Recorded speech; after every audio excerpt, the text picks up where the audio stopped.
Thanks everyone for being here. So the conference is going to be in Spanish because we have our indigenous and community leaders, local community leaders who don't speak English. So please go for your headphone set. This room has a translation, simultaneously translation. So please. I guess we're missing some persons, but let's start. So welcome. I'm really glad you're here to share this lunch plenary. It's indigenous rights and communities leader, and how all these human dimensions of diversity relates to conservation. And I'm going to turn to Spanish for our speakers. So, muchísimas gracias por estar aquí. Es un placer tenerlos como público para nuestra plenaria a la hora del almuerzo, que se enfoca en los derechos indígenas y de las comunidades locales y cómo todas estas diferentes dimensiones de la diversidad humana se relacionan con la diversidad, con la conservación. Tenemos 3 invitados muy especiales que han venido de diferentes partes de Colombia. Algunos han tenido que tomar bote, bus, avión, bueno, largas horas desde sus comunidades para venir a acompañarnos. No solamente los speakers, sino también los invitados, los oradores. También tenemos un selecto grupo en el público que en un rato les vamos a presentar. Entonces, es un placer para mí presentar a Danilo Villafañe, quien es un indígena de la Sierra Nevada, que, bueno, es un placer tenerlo aquí. Martin Bol Hildebrand, de la Fundación Gaia, y Dalia Mina, del Consejo Comunitario de Yurumangui. Y voy a hacer las presentaciones oficiales de sus biografías en un momentito. Danilo quiso una presentación un poco más informal. Él lleva básicamente toda su vida hablando de los procesos de restauración de tierras y de los procesos de manejo de recursos naturales por parte de sus comunidades indígenas y toda la relación cultural que ellos tienen con la tierra. Entonces no es solamente una conservación biológica, sino una conservación cultural. Ha trabajado con el Ministerio del Medio Ambiente de Colombia, con parques nacionales y da charlas básicamente alrededor del mundo, contándoles toda esa experiencia de su pueblo indígena con la conservación cultural y biológica de sus recursos naturales. Básicamente lo resumí. Voy a leerles un momentito la biografía de Dalia. Dalia Mina Valencia nació en el pueblo San Antonio del Río Yurumangui. Desde los 14 años se fue a vivir a la ciudad de Cali hasta cumplir los 21 años de edad. Durante este periodo de tiempo terminó sus estudios de básica secundaria y se graduó como promotora de salud rural, profesión que ejerce en la comunidad complementando con la medicina occidental con la tradicional. Inició en el proceso de comunidades negras del Transitorio 55 y estuvo durante el proceso de construcción de la Ley 70 del año 1993. Fue secretaria de la organización del APONURI, Asociación Popular de Negros Unidos del Río Yurumangui. Lideró el desplazamiento interno del año 2001, además realizó un recorrido en Estados Unidos, dando conferencias acerca del proceso organizativo, fortalezas y debilidades en medio del conflicto. Posteriormente fue representante legal del río Yurumangui durante el periodo del año 2002 hasta el 2005. Además estuvo en el equipo de derechos humanos del proceso de comunidades negras durante los años 2003, finalizando en el año 2005. Fue nombrada presidente de la organización desde el año 2014 hasta el 2017. Actualmente se encuentra trabajando en el tema de salud y hace parte del Congreso del Gobierno. Ella tiene 2 hijas y 9 hermanos. Ok. Martin Bol Hildebrand, doctor en etnología de la Universidad de París. Desde 1972 ha acompañado a los pueblos indígenas del Amazonas en su lucha por obtener el reconocimiento de sus derechos. Ha combinado la experiencia de vivir y trabajar con las comunidades indígenas con la tenacidad e integridad requeridas para ocupar altas posiciones en el gobierno. En la década de los 80, como director nacional de Asuntos Indígenas, logró el reconocimiento de la propiedad colectiva de los indígenas sobre 20 millones en la negociación del convenio 199 de la OIT sobre derechos de los los pueblos indígenas y tribales y participó en la definición de los derechos de estos pueblos reconocidos en la Constitución Política de 1991. En 1990 creó la Fundación Gaia Amazonas y el programa COAMA, Consolidación Amazónica, cuyo objetivo es acompañar a los indígenas en la implementación y desarrollo de sus derechos, así como la conservación de su entorno. En este proceso han logrado apoyar a las comunidades indígenas en la conformación de sus gobiernos propios. Igualmente se han creado 18 programas de educación indígena, programas de salud intercultural, varios programas de investigación indígena sobre el manejo tradicional del territorio. En la década del 2000 creó la iniciativa COANA, Cooperación y Alianzas del Noreste Amazónico, con organizaciones indígenas y ONGs del Brasil, Colombia y Venezuela, la cual agrupa la conservación y manejo de un corredor transfronterizo de 70 millones de hectáreas en áreas protegidas y territorios indígenas. Su labor ha sido reconocida por el Right Livelihood Award de Suecia, pues, como una alternativa del Premio Nobel, el Premio Nacional Ambiental Colombia, The Order of the Golden Ark, Reino de los Países Bajos, el Premio Skoll, USA, y el nombramiento como emprendedor social latinoamericano por la Fundación Schwab del Foro Económico Mundial. A continuación, cada uno de nuestros oradores va a contarles acerca de sus experiencias dentro de sus comunidades y sus trabajos, y hacia el fin, por alrededor de 20 minutos cada uno, y al final esperamos tener una discusión donde podamos incluir a todo el público y tengamos una discusión muy animada. Pero acabo de recordar, antes de iniciar, yo quisiera que los representantes indígenas y líderes comunitarios que vinieron a acompañarnos se presentaran cada uno y nos contaran una palabrita de lo que se encuentran haciendo.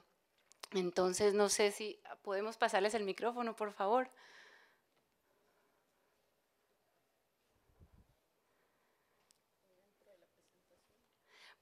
Van a pasar y luego ya sigues. Sí. Si nos puedes contar tu nombre y de dónde vienen y qué están haciendo así rápidamente. Buenas tardes, mi nombre es Olga Edith Seoneray Teteye, vengo de La Chorrera, Amazonas, soy del pueblo Huitoto, actualmente trabajando en la asociación ASICAD, Asociación Zonal de Cabildos Indígenas de Autoridades Tradicionales de La Chorrera, Amazonas.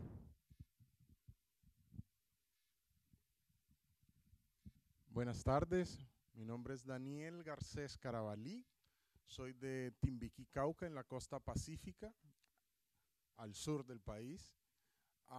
Soy miembro del equipo de coordinación nacional del proceso de comunidades negras en Colombia y trabajamos en temas de políticas públicas ambientales, de desarrollo comunitario, de etnodesarrollo y en políticas de ordenamiento de los territorios de los consejos comunitarios en el Pacífico Sur y en el país.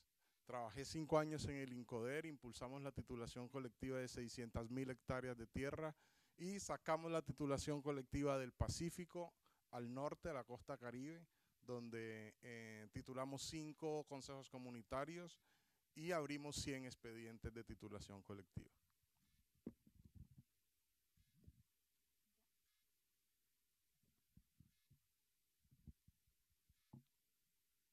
Buenas tardes a todos y a todas. Bienvenido a Colombia. Mi nombre es Mateo Estrada Córdoba. Yo soy indígena siriano del Baupés.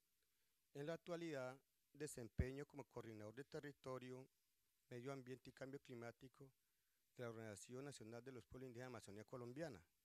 Esta es una organización nacional que trabaja en los departamentos de Putumayo, Caquetá, Amazonas, Guaviare, Guainía y Baupés, donde está la mayor parte del resguardo del país. En Colombia existe un total de 33 millones de hectáreas, de los cuales, con los de hace 15 días, en Amazonía queda 29 millones de hectáreas, la cual está el gran reto de defender y conservar esos bosques. Muchas gracias.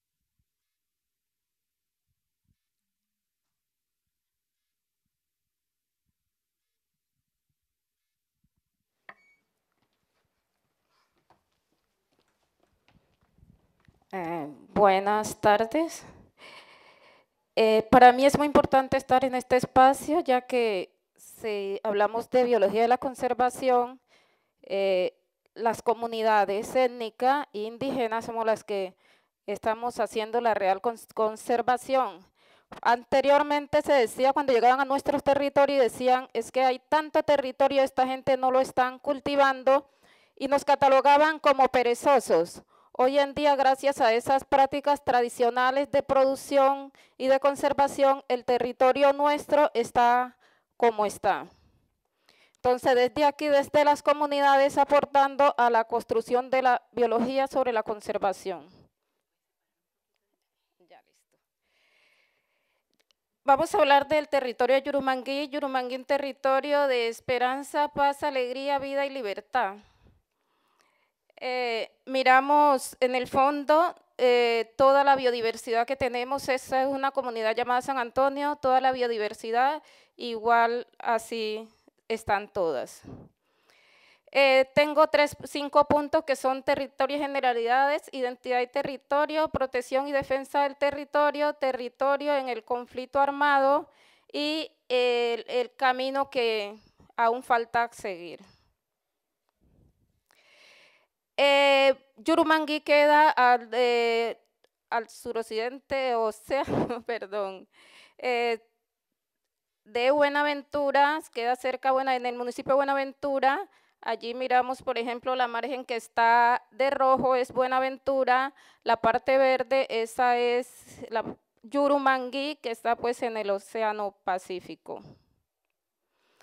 El territorio territorio colectivo, tenemos una titulación de 28, perdón, territorio, comunidades negras, tenemos una población, aproximada de 2.800 personas, 750 familias. La creación del Consejo Comunitario fue en 1998. Nos constituimos pues como Consejo Comunitario. En el momento tenemos 54.700 hectáreas de tierras tituladas colectivamente, aunque para nosotros el área real de titulación son 63.000 hectáreas, ya que para nosotros el territorio es de donde nace la pendiente de agua hasta su desembocadura. Aquí miramos la franja verde, que es Parque Farallones, y también miramos, por ejemplo, el sector de Yurumangui, que colinda con el Parque Farallones. Este es el territorio de Yurumangui, que les digo, tenemos las 54.000 hectáreas de tierra tituladas, tenemos 12 veredas, en este momento aquí aparecen las 13, porque hay una comunidad que se llama El Firme, que desapareció con la masacre del 2001. El territorio de Yurumangui está dividido en 3 zonas, que tenemos la zona alta, la zona media y la zona baja. Cada zona tiene una actividad productiva. Allí miramos, por ejemplo, la zona alta vive de la minería, pero miramos que hay una minería artesanal. Es como nosotros decimos que podemos contribuir a la conservación del territorio, estamos contribuyendo, y esa es una práctica tradicional de producción que hacemos nosotros. Hoy nosotros trabajamos la minería, pero de una forma artesanal y que permite la conservación del territorio. Tenemos la zona media que vivimos de la agricultura y el aprovechamiento del corte de la madera. Y la zona baja que vive de la pesca y la transformación de la madera, ya que en su parte baja es donde llega la marea y pueden llegar los barcos para sacar la madera. Aquí miramos cómo para nosotros, digamos, el territorio hay un vínculo entre una relación, por ejemplo, territorio-persona, y como decimos, cuando nosotros decimos comunidad, decimos es común unidad.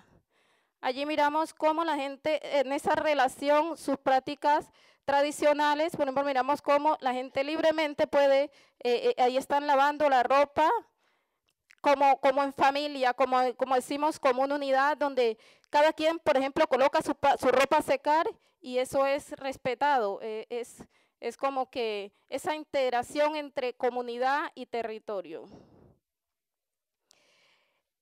Como les decía, la zona media es la parte productiva. Aquí, por ejemplo, tenemos todo lo que tiene que ver con el pancoger. Para nosotros, digamos, la pervivencia en el territorio, debemos enfocar el trabajo hacia la soberanía alimentaria. Por ejemplo, cuando fue lo del paro cívico en Buenaventura, mucha gente se decía, bueno, y entonces, ¿cómo si hoy se para todo el movimiento en Buenaventura, cómo la gente va a sobrevivir? Digamos, la idea es que nuestras comunidades tengan soberanía alimentaria para permitir que sus comunidades resistan dentro del territorio. Aquí miramos también cómo el territorio está entrelazado con todo, con lo cultural, como por ejemplo desde el territorio sacamos todo lo que necesitamos para curar nuestra salud. Por ejemplo, yo les decía a unos compañeros, en Yurumangui no se lleva suero antiofídico porque todavía tenemos las señoras estas que curan la mordedura de serpiente. El territorio, como les decía anteriormente, nos da todo lo que tiene que ver con nuestra soberanía alimentaria.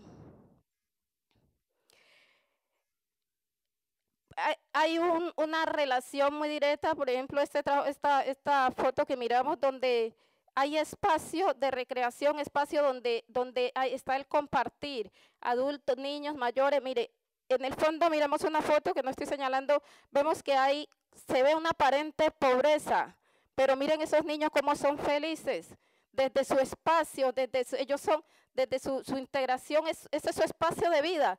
Y con lo poco que tengan, eso lo valoran y eso viven. Ellos son libres, un territorio libre donde los niños expresan su armonía, su emoción de diferentes formas.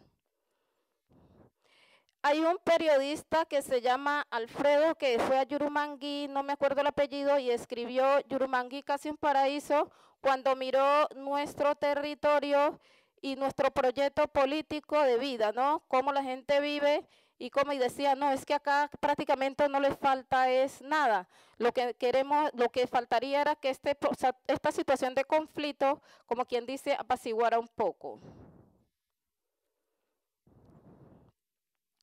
Aquí miramos territorio, cultura y biología, era lo que le decía anteriormente, y biodiversidad, de cómo nosotros las tres cosas están entrelazadas, ¿no? Porque desde nuestras prácticas culturales hemos permitido que nuestro territorio permanezca como está, en la forma que está ya intacto.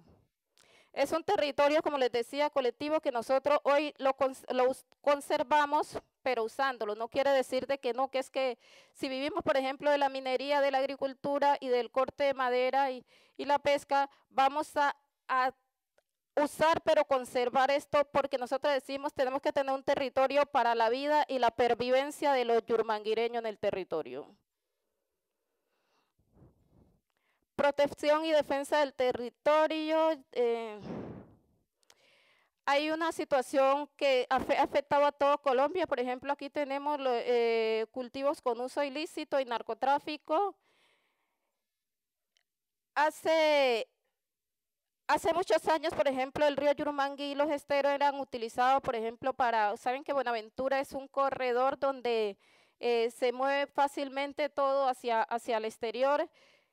Un proceso prácticamente de confinamiento porque había mucha gente que no podía, digamos, ir hasta los territorios porque de pronto es que un actor tenía una cocina o algo, entonces la gente nos encontrábamos un poco restringido en el territorio. Pero entonces, digamos, si hoy vamos a hablar sobre cultivos con uso ilícito, Yurumangui desde el 2003 tomó la decisión en asamblea de una forma autónoma de el no cultivos con uso ilícito y también a la minería mecanizada. Fue un mandato de asamblea. Y frente a lo que tiene que ver con el cultivo con uso ilícito, han habido, digamos, decisiones. Yurumangui hoy se mantiene sin cultivos con uso ilícito. Una primera acción que la hicimos en el 2007, donde nos dimos cuenta que había cultivos con uso ilícito y se hizo una erradicación manual. Aquí en esta foto, en la foto de la izquierda, no se me ubico bien, está cómo se hizo la erradicación y cómo fue una decisión autónoma de la comunidad y estos estas plantas fueron quemadas, erradicadas y quemadas de una forma autónoma. Aquí miramos la foto del mandato. El espacio de decisión es la asamblea, donde allí se toman todas las decisiones. Se dice, no, es que no al cultivo con uso ilícito, no a la minería mecanizada, sí a un territorio para la vida. Entonces el espacio de máxima decisión es la asamblea. Miramos, por ejemplo, cómo en la asamblea hasta los niños participan en la construcción de proceso y de territorio para la vida. En minería ilegal, aquí miramos, por ejemplo, la foto. Este es un sitio parecido a que es en Zaragoza. Era un territorio donde la gente vivía igual como vivimos nosotros, y empezaron con todo lo de la minería mecanizada, y miramos ese territorio como quedó devastado.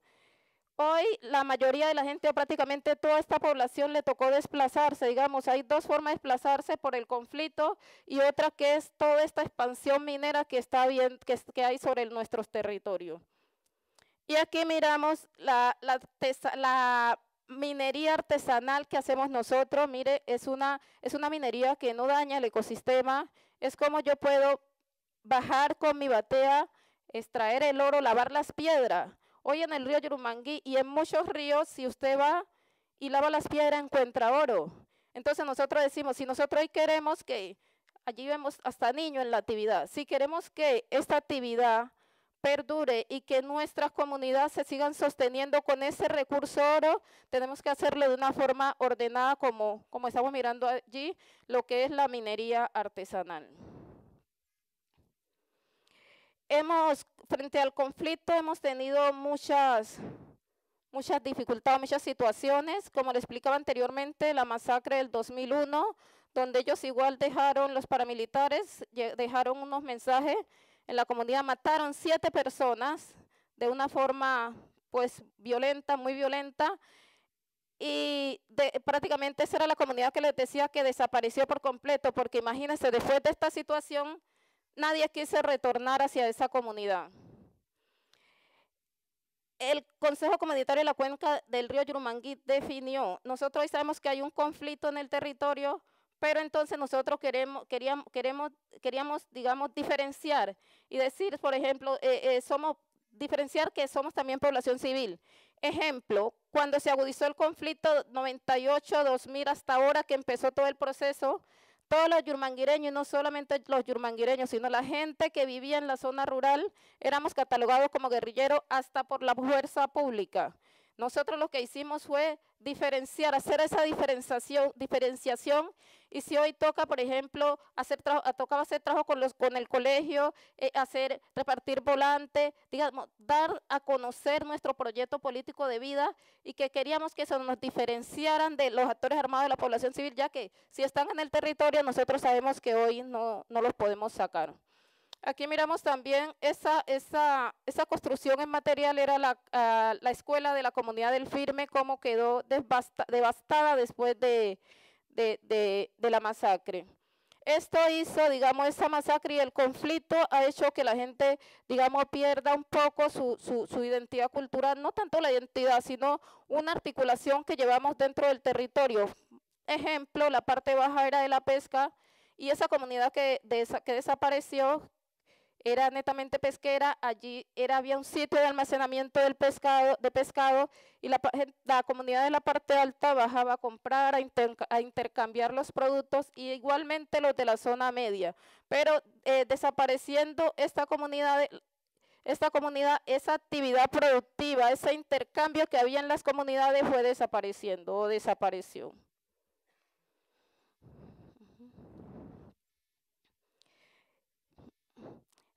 Declaración de territorio de paz, como les decía, desde el 2002, Yurumangui hizo su declaración, Yurumangui como territorio de paz, alegría, y entonces las diferentes manifestaciones que se hacía en las comunidades, por ejemplo, proceso, que eso nos permitía también diferenciarnos, ¿no? Decir, nosotros estamos dentro del conflicto, pero somos una comunidad que quiere vivir y que quiere un territorio de paz, alegría. Mire la sonrisa. Una vez nos decían unos compañeros, ¿cómo es posible que si hoy nosotros contamos lo de la masacre del Firme, todas las muertes selectivas que hubo, cómo nosotros aún así nos reímos de la vida, digamos, esa es nuestra, esa es forma de expresar la vida, yo digo, es parte de nuestras prácticas culturales, que nosotros, digamos, hoy vivimos el duelo de una forma que podemos procesarlo. ¿Por qué? Porque estamos ahí en esa relación dentro del territorio.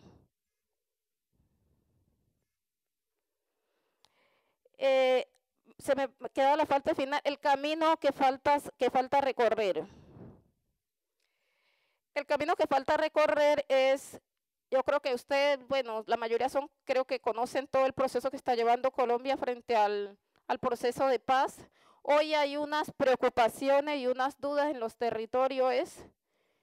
Primero, dentro de nuestros territorios habían actores armados, incluso habían personas de las comunidades que hoy se desmovilizaron.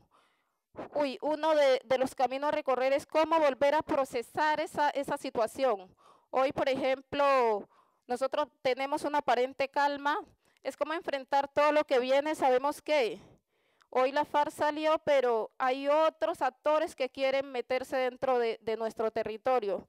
Entonces eso. Lo otro es que sí, nosotros hoy tenemos un territorio que hemos tratado de conservar para la pervivencia de las comunidades. Es también decirle a las comunidades, usemos, conservemos, pero también cómo le mejoramos la calidad de vida a las comunidades, porque no le podemos decir, no es que conservemos porque somos parte del pulmón del mundo, pero entonces, ¿qué está comiendo? ¿Qué está comiendo? O mejor dicho, hay unas necesidades básicas insatisfechas en las comunidades, como una buena infraestructura en colegio, buenos docentes adecuados, cualificados, puestos de salud, buenos proyectos de vivienda que permita que esta comunidad diga, yo estoy conservando, pero también tengo usando, pero también tengo una recontribución por esto que le estoy aportando, digamos, al mundo entero. Esa es mi presentación. Digamos que si yo hoy toco el tema o hablo de todo el trabajo que hemos venido haciendo, digamos, no solamente en Yurumangui, sino en todos los consejos comunitarios, nos llevaríamos igual todo el día. Pero entonces hay un trabajo grande que hoy ha permitido diferenciar, como les decía, esta población y también que tiene un proyecto de vida definido que es la pervivencia en el territorio. Gracias.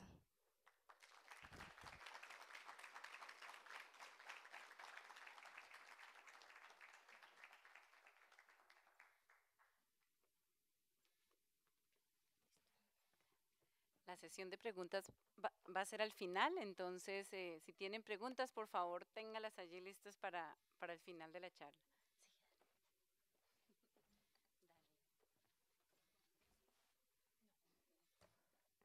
Muy buenas tardes a todos.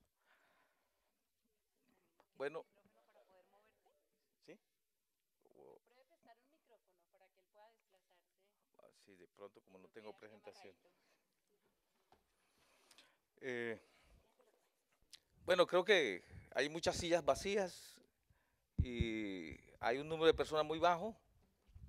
Entonces, seguramente muchas otras personas hubieran tenido la oportunidad de escuchar y compartir lo que quiero compartir. Y se lo perdieron ellos. Sí. Entonces, bueno, yo represento un pueblo, que es el pueblo Arhuaco en la Sierra Nevada de Santa Marta, pero cohabitan con nosotros también otros pueblos, los Cogue, los Huivas y los Cancuamos. Somos 4 pueblos que compartimos filosofías y formas similares. Estamos en un territorio de 603.000 hectáreas de resguardo y otras 240.000 hectáreas fuera de resguardo, pero tierras que están en nuestras manos hemos venido recuperando a través de cooperación de ONGs y amigos fuera de Colombia y dentro del país. Entonces tenemos solamente se reconoce la propiedad en 1980, o sea que nosotros prácticamente vivíamos en un territorio que no era de nadie, no había reconocimiento, no había seguridad jurídica sobre la tenencia de la tierra. Hemos creado nuestras organizaciones, aparentemente aislados del resto del mundo, pero pero también rodeado de muchos problemas de colonización, cultivos de marihuana en diferentes épocas, más recientemente cultivos de coca y mucha colonización. Hoy nosotros subíamos a la parte alta de la sierra. Hoy en día intentamos bajar y consolidar un territorio en donde nosotros nos podamos reproducir culturalmente dentro de nuestras propias lógicas y mantener un territorio que es muy importante para la región. La Sierra Nevada tiene 35 ríos. Alrededor de la sierra hay 17 municipios que tienen jurisdicción en 3 departamentos, Cesar, Magdalena y Guajira. Y toda la agroindustria, todas las actividades económicas en la región está articulado al agua. Gracias al agua de la Sierra Nevada se produce el desarrollo urbano, el desarrollo turístico, la agricultura, el banano, la palma, el algodón, el arroz, todo se produce gracias al agua de la Sierra Nevada. Por eso la sierra es importante por el agua, no más por otra cosa, ¿sí? En materia del aporte económico a la región. Bueno, entonces yo creo que aquí el evento obedece a las preocupaciones que hay de la especie humana sobre lo que pasa en el mundo, lo que está pasando con la naturaleza. Entonces, hay que identificar los problemas para poder atender el problema de manera eficiente y de manera acertada. ¿Sí? Hay buenas intenciones de hacer cosas y se buscan diferentes conocimientos y formas de entender ese problema que hemos originado. Nosotros tenemos una forma de ver ese problema y claro que me gustaría que lo miraran desde el punto de vista con el cual yo estoy mirando ese problema, ¿sí? Y el problema, nosotros lo entendemos que es un conflicto de lógicas. El ser humano se impone unas lógicas de cómo entiende el bienestar, de cómo entiende la vida. Puede haber conocimientos muy aproximados a la realidad, cómo funciona la naturaleza, pero puede haber conocimientos que no tienen nada que ver de cómo funciona la naturaleza, entonces va en otra dirección. La naturaleza es eficiente. La naturaleza no requiere de la inteligencia humana para funcionar. Entonces el ser humano se impone otra lógica que se llama mejorar la calidad de vida, producir desarrollo, bienestar. Bueno, hoy en día el resultado de esa lógica lo llamamos cambio climático. Bueno, eso de buscar bienestar, hemos generado un problema muy serio que se llama cambio climático. Entonces quiere decir que esa lógica de mejorar, lo que hemos hecho es generado un problema muy difícil de resolver. Pero no cambia. Cuando uno se da cuenta que algo está mal, lo inteligente es que cambiemos. Pero no cambiamos, seguimos en las mismas lógicas. Entonces, conclusión, son seres humanos que no han aprendido a vivir en este planeta. No entienden el mundo en el que están. No entender el mundo en el que uno vive y cómo funciona y cuáles son sus leyes y sus reglas, pues nos hace seres impertinentes. Tenemos inteligencia, pero no pertinente, que no coordina, que no encaja dentro de esa lógica que genera la vida. Las bases de la vida es la eficiencia en la naturaleza, son los equilibrios en la naturaleza. Esas leyes que no entendemos porque nosotros establecemos otras rutas mentales que va en otra dirección y probablemente es al despeñadero, al abismo. Y todos vamos por ahí. Y nuestras comunidades también nos van arrastrando a esa lógica. Entonces nos llevan proyectos que se llaman reducir la pobreza, mejorar la calidad de vida. Y entonces nosotros vamos ahí. Entonces, claro, nosotros terminamos pensando que tenemos que ser iguales y que somos pobres, ¿sí? Yo creo que allí, en esas comunidades, en el Amazonas, en la Orinoquía, en el Catatumbo, estoy hablando del país, de Colombia, hay muchos pueblos. En esos pueblos hay unos conocimientos aprendidos durante muchos años. Son reservas filosóficas. Son concepciones, son la forma de comprender la vida. de encontrarle sentido a la vida, a la propia vida, pero también entendiendo y comprendiendo el sentido del agua, del aire, de las montañas, de las formas de la tierra. Cuando uno entiende y encuentra sentido a las cosas, encuentra su propio sentido y existencia. Sí, pero no entender eso, pues uno está en el mundo, pero no tiene una identidad. ¿Sí? Su sentido de la misión está muy confundida. El verdadero arte de existir y el significado de existir y el rol que nos corresponde. O sea, ¿cuál es nuestro rol, nuestro sentido de la responsabilidad? Cuando hablamos de salud, estamos hablando de los humanos. Pero es que la salud no son pastillas, jarabes o medicina, médicos o hospitales. La medicina es agua saludable, aire limpio, tierra productiva, de comida sana. Entonces, esa relación, o sea, cómo cambiar paradigmas, porque el problema es el paradigma de bienestar. ¿Sí? Mejorar la calidad, todo el tiempo se habla, pero de los humanos, como si los humanos vivieran colgados de la nada, como si no dependiera de ese conjunto de factores fundamentales, esenciales, en donde emerge la vida. Entonces, esas son las lógicas, esas son nuestras concepciones, y los seres humanos actúan como conciben la vida. ¿Cómo es la concepción de la vida y cómo la entienden? Así actúan. Entonces, yo creo que es una concepción que se necesita revisar, replantear para hacer bien las cosas. Porque si no, seguimos haciendo las cosas igual, sin cambiar. Lo que no funciona, no funciona, y hay que optar por el cambio. Pero no somos capaces de cambiar porque toda la estructura de gobiernos, de política, están cimentados y están orientados a obedecer a unos patrones. Y yo creo que esto tiene que ser de cambios de conducta, cambios culturales, de relación con la tierra, con la naturaleza, la comprensión de la vida. Yo creo que los pueblos indígenas tenemos algo que enseñar.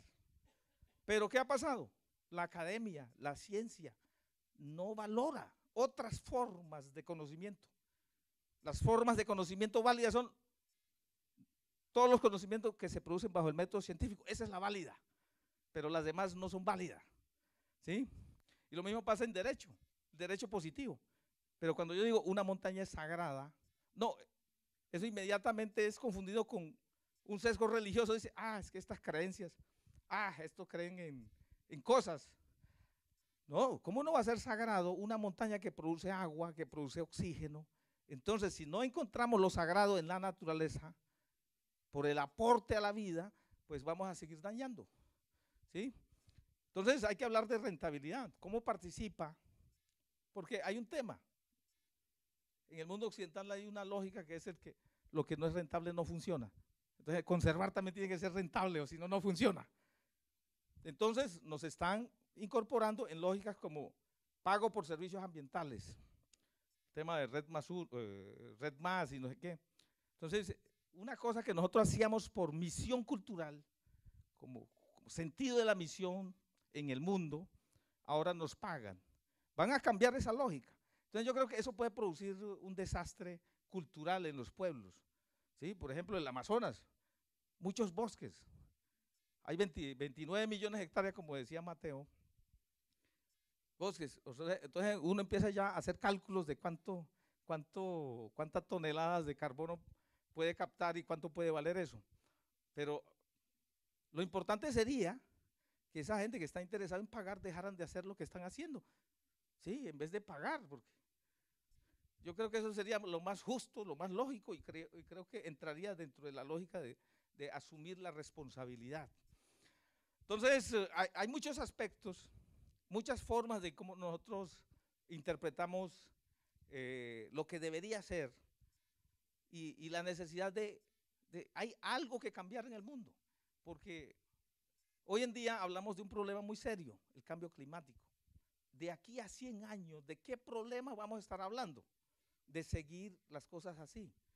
Esta especie humana que no ha aprendido a vivir en este mundo, que no la entiende de manera idónea, no va a durar 1000 años más. O sea, esta especie humana en esa lógica no va a durar 1000 años más. Entonces nosotros tenemos como pueblos entender la responsabilidad de ser resistentes, Es decir, aquí hay otra forma de pensar, aquí hay algo que aprender y que empiecen a valorarse esos conocimientos, esas formas, porque nosotros no hemos perdido el tiempo por capricho, no, sabemos que hay algo importante en nuestras concepciones, ¿sí?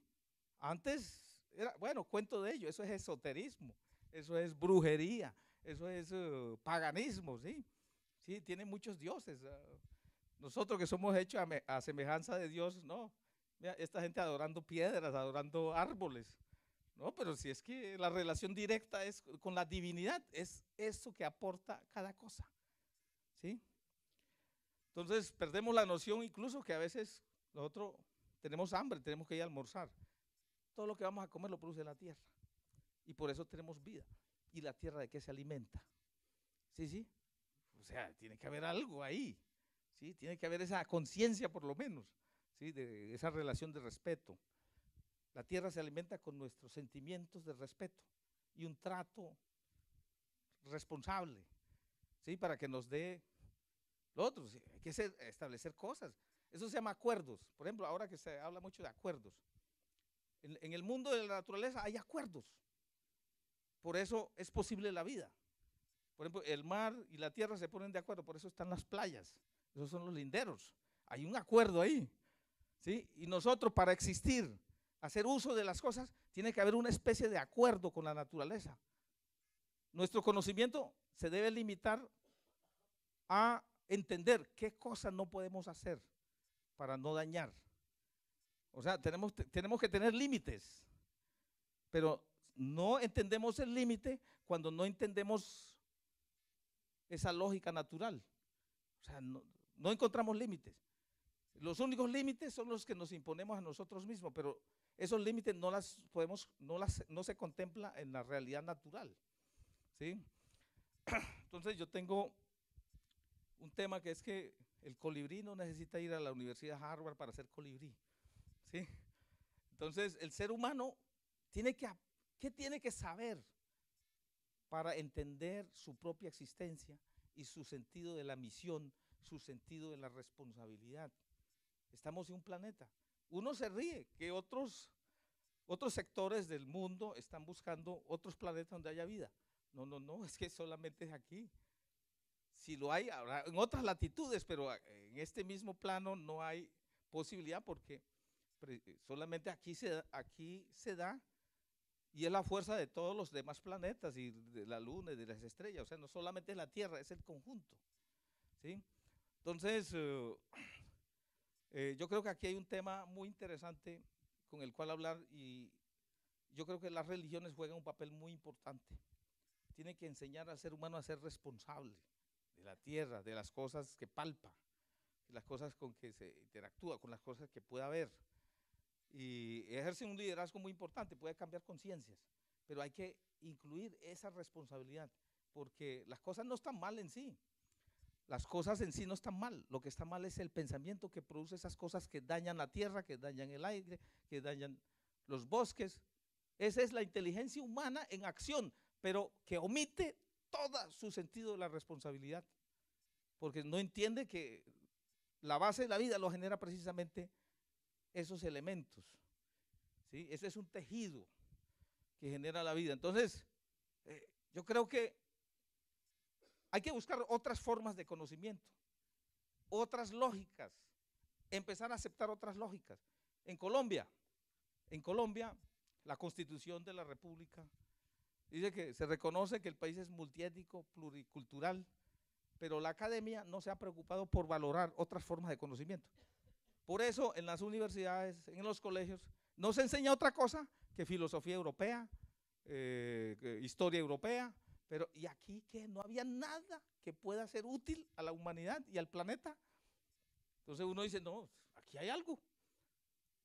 Y a veces me preguntaba yo, ¿por qué hemos sido tan resistentes? Después de 500 años nosotros tenemos a nuestros mamos, a nuestros atimamas, a nuestros sabios, caprichosamente, si a mí me viene y me ofrecen algo mejor, obviamente que me hubiera ido. Pero ¿qué era eso que se defendía con tantos celos? Era esa filosofía, esa forma de concebir la vida. Esa era la fuerza. Y todavía tenemos que seguir porque sabemos que el que está equivocado no somos nosotros, no, es el mundo que se cree listo, pero está dañando el planeta, está dañando las posibilidades de la existencia.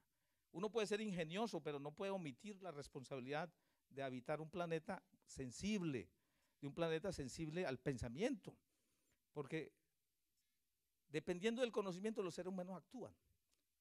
Hay que revisar el conocimiento que se tiene, porque ese conocimiento es el que va a hacer el cambio, los cambios mentales, los cambios culturales, una mejor relación. Eso no lo hacen leyes, normas, no, lo hace cambios de conducta, cambios mentales, cambios culturales, una mejor percepción de lo que es la vida, el significado de la existencia.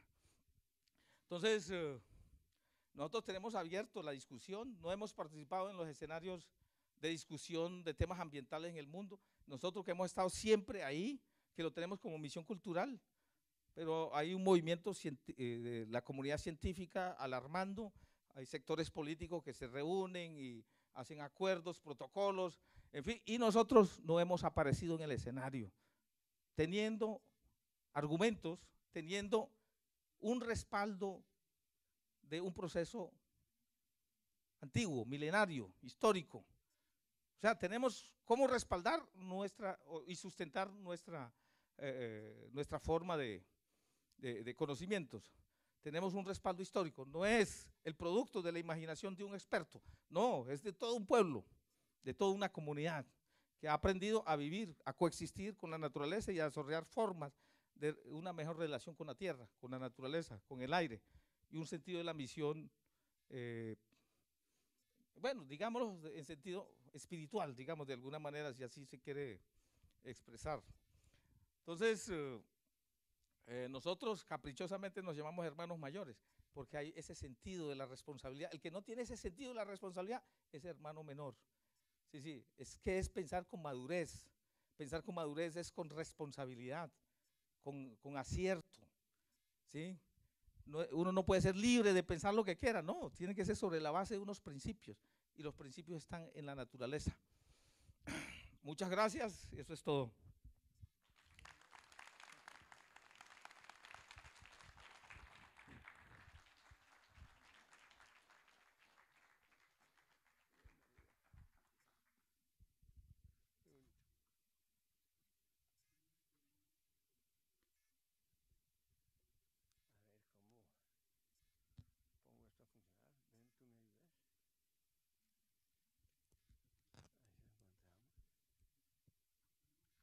Bueno, buenas tardes a todos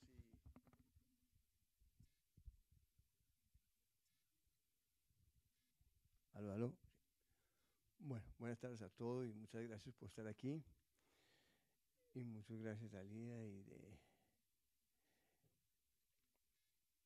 y Danilo, muchas gracias por estas presentaciones, que realmente ha sido un placer escuchar tanto esa participación comunitaria tan importante que es la toma de decisiones en la asamblea, donde todo el mundo participa y asume responsabilidades, como bien lo decía, y como decía Danilo también, esa visión del mundo, que cuando uno convive con los indígenas y deberían no tener que convivir con ellos, uno se da cuenta que es tan elemental, tan básico, que uno vive es en este planeta y no vive en el sueño de unos que se sueñan ese progreso que no necesariamente nos está permitiendo cuidar el planeta. Yo quiero hablar de algunas cositas. Yo quiero hablar sobre unas ideas en las cuales estamos trabajando ahorita.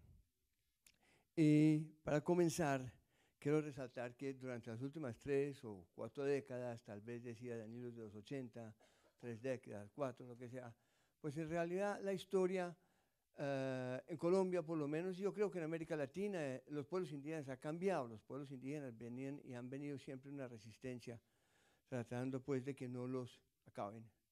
En el Amazonas es muy cierto, en la época pues la esclavitud, en la época de la cauchería. Pero no ha sido sino hasta en los últimos, diría yo, 2, 3 décadas, que se les ha abierto un espacio donde ellos pueden realmente comenzar a aportar, a definir su futuro en el sentido de programarse hacia un futuro. Siempre definían su futuro porque están lo de ellos, pero que les ha permitido ahora comenzar a programar y a decir, queremos vivir de esta manera, estamos buscando esta relación con el occidente, estamos buscando esta relación que la tenemos, pero la buscamos con la tierra, con el medio ambiente y queremos que nos respeten. Se ha abierto un espacio donde, no digo muy eficiente, pero sí ha abierto un espacio donde el mundo occidental ha comenzado a crear unas leyes que ellos mismos crean, los occidentales, pero que les exige respetar a los indígenas. A veces la gente se equivoca, a veces creen que las leyes son para decirle al indígena cómo tiene que ser autónomo, y se equivocan, no. Las leyes que hemos inventado en la Constitución es para atajarnos a nosotros mismos, es para decir nosotros no tenemos derecho a invadir un territorio ajeno, no tenemos derecho a imponer una educación, una cultura, no tenemos derecho, hay límites, y lo nuestro termina donde el del indígena comienza. No se trata de que nuestras leyes definamos la educación etnocultural, sino que abramos un espacio para que ellos sean ellos mismos. Y esto nos ha llevado a nosotros a graves problemas, sabemos, como bien decía Danilo, de creer siempre que nuestra respuesta es la única, cuando hay más de 4.000 culturas en el mundo con muchas respuestas, y son culturas tan antiguas como las nuestras, con la misma capacidad analítica que nosotros. Quiero resaltar ese punto, y en estas 3 décadas, quiero comenzar por resaltar aquí en este mapa, que ustedes tal vez ya lo conocen todos, aquí en la cuenca amazónica, para avanzar rápidamente. Y lo que quiero resaltar es que en las últimas décadas, todo lo que ustedes ven en amarillo son territorios indígenas legalmente reconocidos por los diferentes países amazónicos, y todo lo que está en verde oscuro son las áreas protegidas. Quizá no esté del todo actualizado, como acaba de decir Mateo, acaba de haber un reconocimiento importante en Colombia por la región de Araraquara, de más territorios indígenas, pero más o menos esto es lo que tenemos hoy en día. Y lo que tenemos es más o menos un 26% de la cuenca amazónica como territorios indígenas legalmente reconocidos, y otro tanto en áreas protegidas. Más o menos lo mismo, pero llegamos aproximadamente al 50% de la cuenca amazónica que está bajo alguna figura de protección. Lo que está en verde claro no tiene una figura particular de protección, o si la tiene, como puede ser las reservas naturales, puede ser una protección un poquito débil que se puede levantar por solicitud de cualquier carretera, camino, minería o lo que es petróleo o lo que se quiera hacer. Pero de todas maneras, si miramos este mapa, lo que quiero resaltar para comenzar en esta charla es que durante estos 30 años han sucedido cosas. Y han sucedido cosas, se han reconocido territorios indígenas, se han reconocido parques, se han firmado convenios internacionales como el de biodiversidad de la OIT y otros muchos más. Hay constituciones en cada país. Hemos avanzado. Tenemos mucho material con que trabajar. Lo que yo creo es que tenemos que comenzar a pensar en grande de cómo nos podemos articular y cómo nos tenemos que articular entre todos, porque es entre todos que lo hemos hecho. No han sido únicamente los pueblos indígenas, pero no han sido únicamente las ONGs que lo han empujado. Han sido los gobiernos, han sido los parlamentos. ¿Quiénes aprobaron la Constitución? Los políticos. ¿Quiénes han sacado esto adelante? Los gobiernos. ¿Quiénes han aportado ideas? Los científicos, la academia. ¿Quiénes han trabajado en el terreno? Acompañando a los indígenas, las ONGs. ¿Y quiénes han puesto unas ideas fundamentales? Y la presencia y la defensa de estos territorios de la resistencia han sido los pueblos indígenas. Tenemos que comprender que lo estamos haciendo entre todos, a pesar de grandes problemas, a pesar de grandes resistencias, a pesar de muchos daños. Igualmente, hacia el futuro, yo creo es que tenemos que ver cómo podemos trabajar todos para ir fortaleciendo esto. Ahora, esto lo resaltaba porque en 30 décadas hemos hecho muchas cosas. Y hemos hecho cosas terribles también. Y eso es lo que quiero mostrar. A pesar de que esto puede ser una visión optimista, si comenzamos a mirar, por ejemplo, y vuelvo atrás, perdón un momento, y quiero enfocar la parte de arriba, ahorita esta parte de aquí es lo que voy a enfocar en la charla, pero si miramos estos grandes territorios y nos podemos mirar las amenazas, aquí podemos ver la deforestación que está principalmente en esta región del sureste del Brasil, pero Colombia está haciendo su aporte también negativo, y también aquí tenemos algo en Roraima, tenemos otras áreas de deforestación, pero vemos que hay unas amenazas y una deforestación que desafortunadamente ha aumentado últimamente, se ha incrementado la deforestación. Si miramos los incendios es muy importante porque muestra también donde hay ecosistemas que se han ido debilitando por el manejo, ya sea de que hacen extracción de madera, hacia selectivo, o porque ha habido áreas, aperturas pequeñas, pero que van secando el bosque y cae un rayo y puede haber incendios o también por la deforestación. Pero muestra también cómo se han debilitado los ecosistemas. Aquí tenemos unas hidroeléctricas, represas, que igual tienen un daño tanto por las inundaciones, por la descomposición de las plantas, por la emisión de metano. Tenemos también evidentemente que interrumpe la migración de la vía acuática, en fin, una serie de problemas, pero volvemos a ver que están principalmente en estas zonas. Si miramos las carreteras, que son acceso a los recursos naturales, vemos como ya prácticamente el 18% de la Amazonía ya ha sido deforestada, como mostré hace un minuto, y ha sido colonizada, ¿no? Vemos aquí Roraima, que mencionaba hace un minuto, vemos aquí también Colombia, y donde están entrando las carreteras. Vemos efectivamente que a pesar de que hemos logrado, por un lado, que se reconozcan territorios indígenas, áreas protegidas y haya acuerdos internacionales, por otro lado, una presión enorme que también nos está generando serios problemas en el Amazonas. No entré en resaltar, porque todos ustedes me imagino lo conocen muy bien, la importancia del Amazonas podríamos llamar servicios ambientales, el ciclo, por ejemplo, el ciclo del agua, que es tan importante, que ahorita lo menciono, o su minero de carbón. Esto es petróleo. Los rojos son ya donde hay explotación petrolera, ¿no? Los demás es potencial. Aquí tenemos la minería, el azul también es potencial, los otros donde hay explotación, pero como ustedes pueden ver, minerales también es una amenaza enorme para el Amazonas.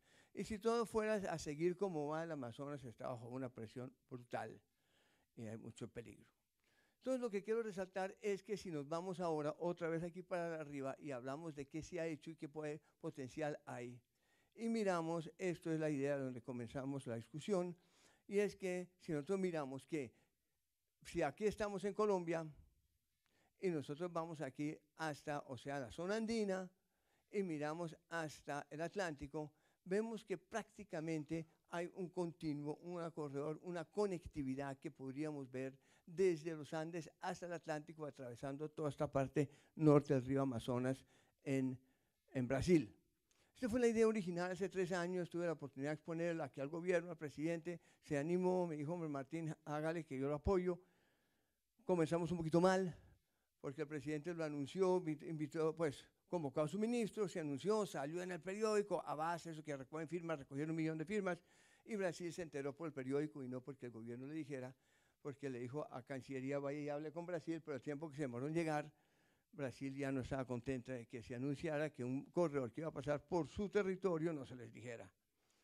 En fin, eso nos demoró con el gobierno de Dilma 1 año y pico.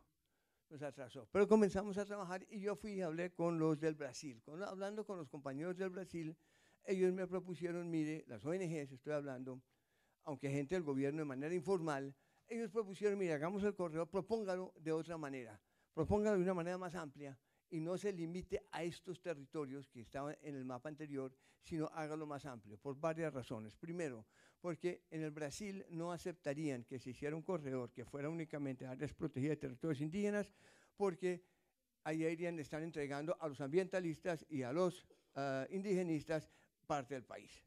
Entonces, eso, a pesar de que esto ya está hecho, a pesar de que esto ya está fuera del mercado, esto ya se creó, y lo que yo les he dicho siempre a los gobiernos, ustedes lo crearon, ustedes hicieron los territorios indígenas, áreas protegidas, ustedes hicieron las constituciones, entonces aprovechémoslo, pongámoslo a funcionar ante el cambio climático.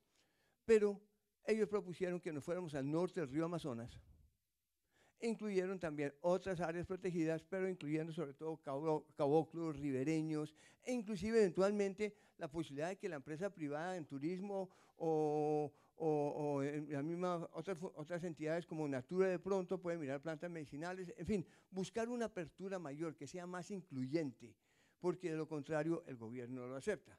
El gobierno políticamente no es viable. Otro punto importante es que en Brasil hay una tendencia, hay un imaginario que al norte del río Amazonas es más para la conservación y el sur del río Amazonas es más para el desarrollo. Entonces también hay que jugar políticamente con eso. Porque ¿qué estábamos buscando? Evidentemente, en esto tienen que participar plenamente los indígenas, porque ustedes ven que tienen el 50% del territorio, lo amarillo. Tienen que participar en la toma de decisiones como les corresponde en todo lo que los afecta. Tienen que estar los gobiernos, tienen que estar las ONGs, tiene que estar la sociedad civil, tiene que estar la academia. Tenemos que trabajar todos en esto y todos juntos, como decía al comienzo, porque es entre todos que lo podemos construir. Esto no lo puede construir un solo grupo, ni esto tiene dueño y no es de una entidad o de otra. Esto es un conjunto entre todos y es el resultado de 30 años de trabajo, podemos decir, pero también es un potencial ante el cambio climático, llamémoslo un laboratorio para buscar nuevas respuestas al cambio climático. Incluimos en esta iniciativa también las áreas urbanas, que hay que buscarle solución a las áreas urbanas allá, tanto por el punto de vista ambiental como por el punto de vista político, porque nosotros no vamos a poder trabajar lo rural si desconocemos las áreas urbanas, porque las decisiones políticas están en las áreas urbanas y no van a aceptar que uno haga una cuestión de estas dimensiones dejando por fuera donde está la población concentrada, la población urbana. Esto en total estamos hablando de 200 millones de hectáreas aproximadamente. Se incluyó también en discusiones con Ecuador, dijeron todas las ONGs, repito que las discusiones han sido con las ONGs, la discusión ha sido con los pueblos indígenas, con la COICA, con las organizaciones de pueblos indígenas, con la OPIAC, etcétera, y con los gobiernos, pero han sido un poquito más lento con los gobiernos, pero también con los gobiernos. Entonces, se propuso que aquí en el Ecuador se incluyera la Amazonía toda, aquí Loreto, buena parte de Loreto en Perú, nada de esto es definitivo, todo esto está en discusión, se puede ampliar aún más, como por ejemplo sucedió en Venezuela aquí primero, pero luego sacaron un nuevo parque aquí arriba que se podría incluir, que se me olvidó el Cuy, se me olvidó. Un nuevo parque que acaba de sacar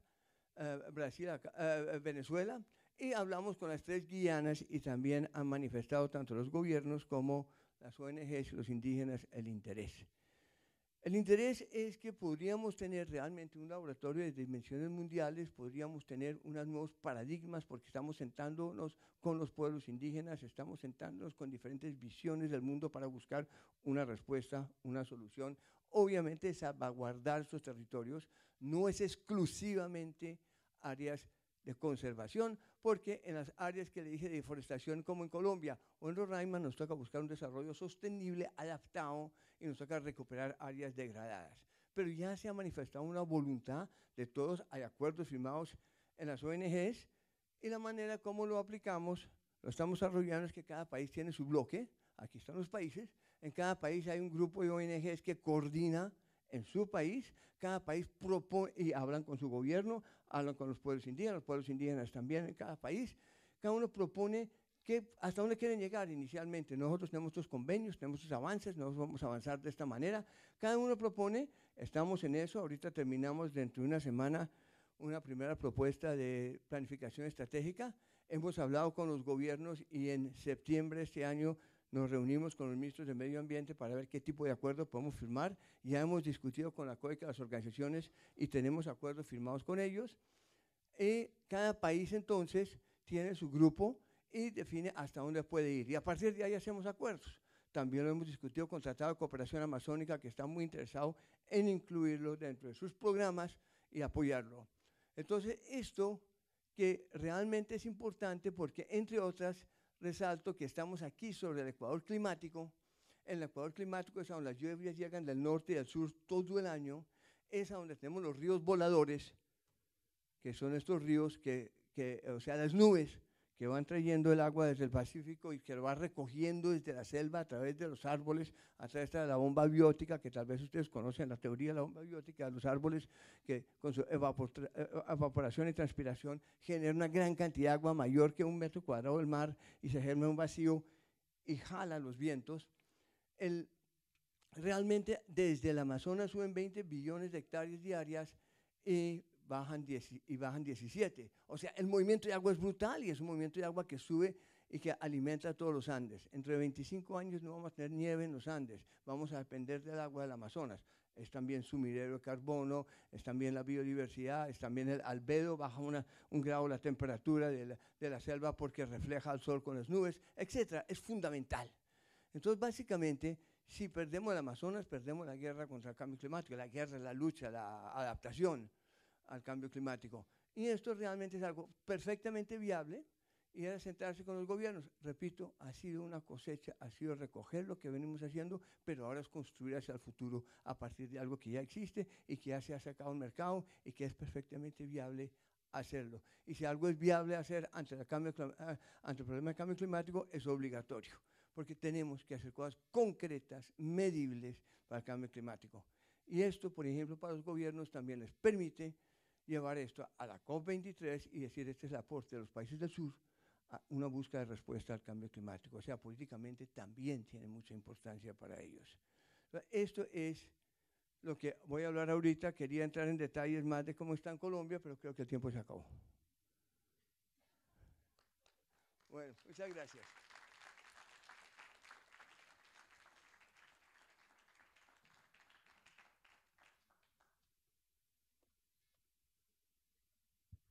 Gracias, Martín. Yo creo. Si quieren subir todos, no sé, subimos, claro que las sillas, no sé. Nos queda un poquito de tiempo para las discusiones. Bueno, la verdad, todo un placer y un honor escucharlos, aprender cómo una comunidad realmente entiende el sentido de cómo unidad funciona y cómo luchan para tener los derechos sobre su territorio y conservarlo, pero conservarlo con otro propósito, como dijo muy claro Dalia, conservarlo para usarlo, conservarlo al futuro, conservarlo para que persista, pero para el bienestar de la comunidad, para que la comunidad lo pueda seguir usando, aprender otras perspectivas de conservación. Y aprendimos de nuestros hermanos mayores el respeto y una diferente percepción de la conservación de acuerdo a la conservación cultural y no solo biológica. Y Martín enseñándonos cómo podemos ver desde otra escala, cómo todas estas diferentes culturas y comunidades pueden luchar por sus derechos territoriales y culturales a través también de la conservación. Entonces ha sido todo una experiencia muy, para mí, de muchísima enseñanza. Muchísimas gracias por estar aquí.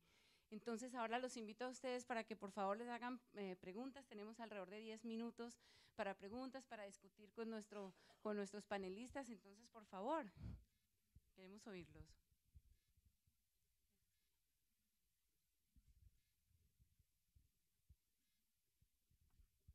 Thank you so much. Can I go? Okay. Oh wait, no, I'll wait. Are you sure?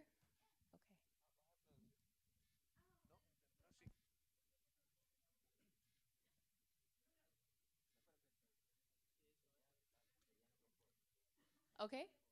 Okay. Thank you so much. Well, first I want to say that this was absolutely amazing, and I really appreciated all of the stories shared and the themes of resiliency and strength and power.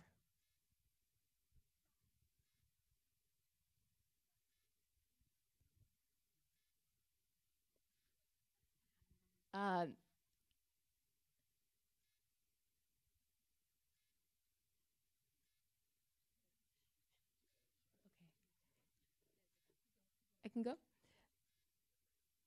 Okay. And my question is for the second speaker, Danilo. Your presentation was really wonderful and moving. And I was really interested in when you started to talk about the different logics of humans that we have. And my question for you is, how can the logic of conservation better respect the logic and knowledge of your communities? Does that make sense? I can rephrase it as well.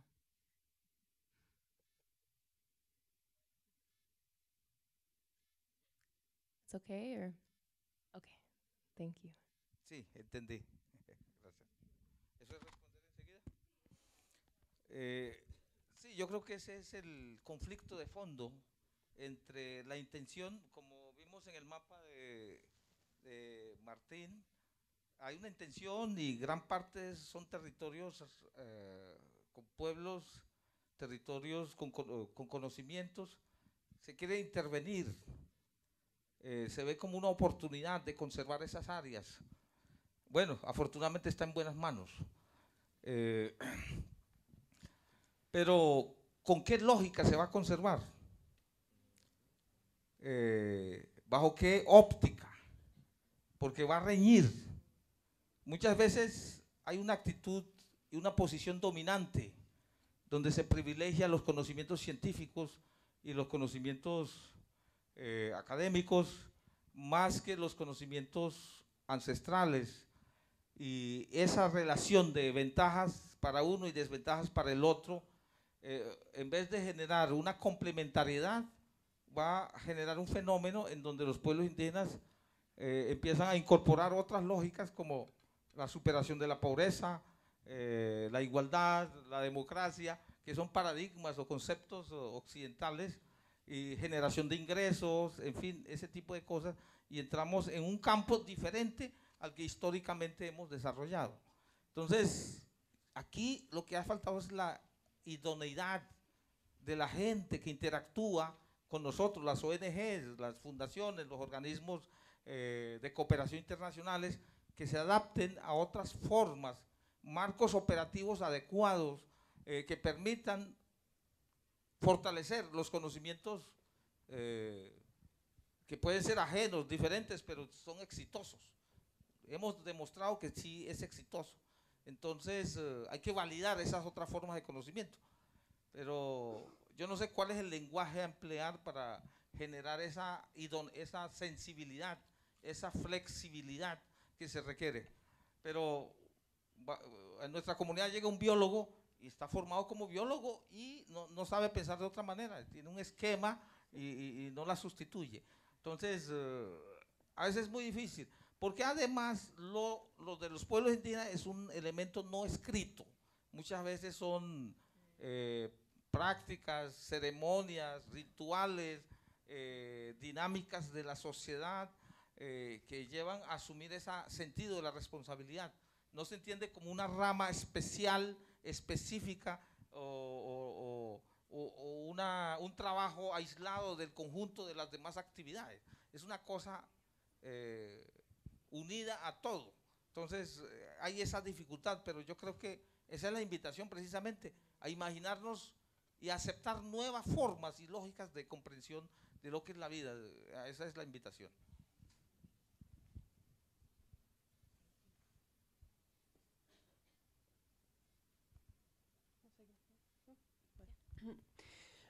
Buenas tardes, la verdad que yo vengo desde Argentina, para mí es un sueño estar aquí y estar escuchándolos a ustedes hablar de la forma en que lo están haciendo desde el corazón y de la forma directa, contando toda su experiencia y sus vivencias.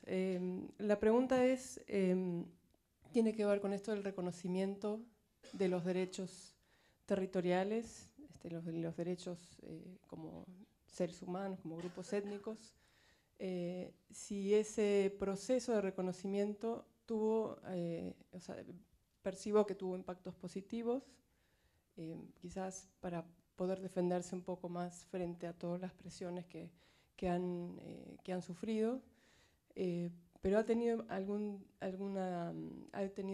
impacto negativo, si se quiere, por el hecho quizás de que se les ha impuesto un reconocimiento formal que quizás no tenía todos los elementos que ustedes solicitaban o que ustedes quisieran que hubiera tenido ese proceso de reconocimiento de los territorios y de sus derechos.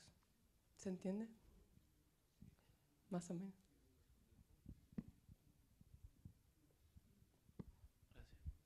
Bueno, la verdad es que sentimos de que hicieron falta cosas. Por ejemplo, nosotros en el territorio, yo le decía, tenemos 54.000 hectáreas de tierras tituladas y las pretensiones son 63. Resulta de que a nosotros no nos titulan la parte de mar porque es de concesión de la DIMAR, y también, bueno, el área de parque. Hoy parque lo miramos como una estrategia frente a la invasión minera, pero entonces, ¿cómo nosotros aún considerando este territorio como la integridad, es como tener acceso a él también para poder exigir su conservación. Por ejemplo, nosotros hoy el manglar lo están devastando en alguna zona, hoy el ente, la DIMAR, no está haciendo nada, pero entonces esto es parte también de las comunidades porque igual el territorio es todo un conjunto, nosotros decimos es un conjunto, entonces frente a eso. Lo otro es, digamos, hoy en las titulaciones se dice que nosotros tenemos derecho al suelo, pero no al subsuelo, ¿no? Entonces hoy, por ejemplo, si hay bueno, si se descubre que en el territorio yurumangui hay, o un consejo comunitario, no yurumangui, sino indígena, hay pozos petroleros, como le llamamos nosotros, el gobierno, el Estado puede ir a expropiar, extraer ese recurso sin tener en cuenta que en ese territorio, digamos, viven unas comunidades que tienen unas prácticas y que también pues quieren que ese territorio, como decimos nosotros, perdure. Entonces, hoy creo que eso quedó bastante suelto dentro de la titulación colectiva, el derecho al subsuelo. Lo otro es, por ejemplo, yo decía, hoy la guerra es por el petróleo, mañana será por el agua. Nosotros hoy estamos conservando, las comunidades indígenas y negras, conservando un territorio y nosotros, por ejemplo, no tenemos derecho también al agua. Hubiéramos querido que se dijera, es que le titulamos el suelo, el subsuelo y también el agua, ¿no? Derecho al agua, que nosotros podamos decidir qué vamos a hacer. Por ejemplo, si hoy el gobierno les da hoy no hay minería mecanizada en Yurumangui, en unos consejos comunitarios, y si les diera por decir, no es que este territorio, este agua como está intacto, lo vamos a desviar para darle uso a otros territorios, nosotros no podríamos decir no porque no tenemos derecho legalmente. Entonces, hubieron una falencia frente a todo el proceso de titulación. Gracias. Yo creo que hay avances. Pero obviamente que los territorios que se titulan son parte de lo que fue. Sí, lo que tenemos es lo que nos queda. Y lo otro es que esos reconocimientos vienen con muchas fallas, porque el Estado solamente apoya aquellos aspectos que se asemejan a su lógica. Pasa en la educación, entonces tiene que ser el modelo de educación occidental las que se apoyan, pero es que la educación la entendemos nosotros de otra manera y se da en otro contexto, ¿sí? Entonces son instituciones externas y por mucho que uno la llame propia, será externa. Y lo mismo pasa con los temas de salud, entonces se va desbaratando esas las comunidades, con buenas intenciones. Entonces, el tema de lucha contra el cambio climático, nosotros, la ventaja que tenemos los pueblos indígenas es que tenemos 33 millones de hectáreas.